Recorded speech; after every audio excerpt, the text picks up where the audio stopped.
Okay, so get this. A tech company everyone thought was going places, working with like huge GE names, the NBA, the NHL. Huge. Turns out it was all fake, like a total sham. Wow. We're talking about GameOn, and Mhm. we are diving deep into like one of the craziest cases of fraud I've ever heard of. Yeah, it's a wild one. It really hits both the tech world and the sports world too. Mhm. So Definitely. how did they pull it off? Who got hurt? And what does it all mean for the rest of us? That's what we're going to try to figure out today. Yeah, buckle up.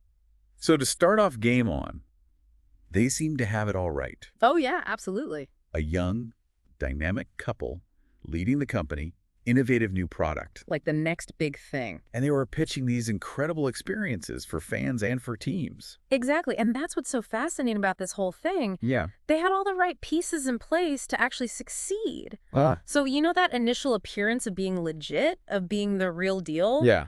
That was so key to how they got everyone to trust them enough to sign these huge contracts. Like a classic con, right? It really is. Like you build this image of success and like, oh, we're so reliable to hook all these big clients. Totally. And then, But how did they actually turn that image into money?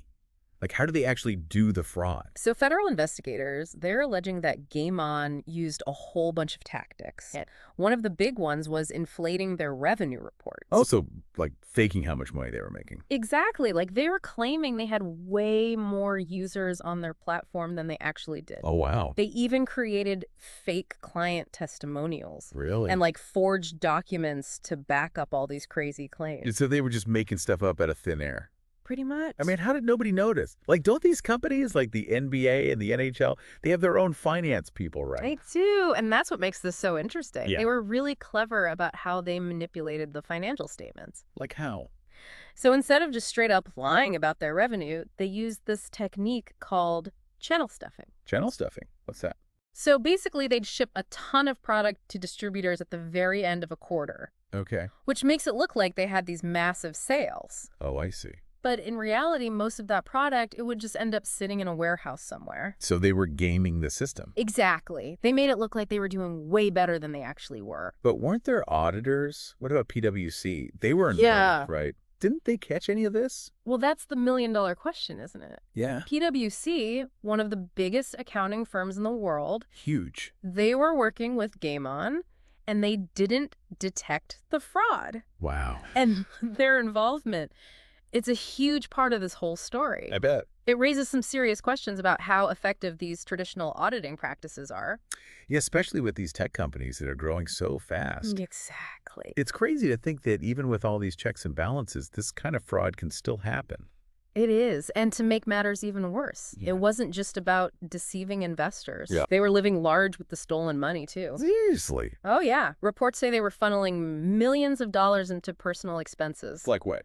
Luxury homes, high-end cars, exotic vacations, you name it. Wow. This lavish lifestyle, it's just added to the illusion of success. Right. Made investors and clients even less likely to question anything. But it's like a real life fake it till you make it story, but they never plan on actually making it legitimately. Exactly. So how did it all fall apart? Like any lie, it eventually started to unravel. Uh-huh.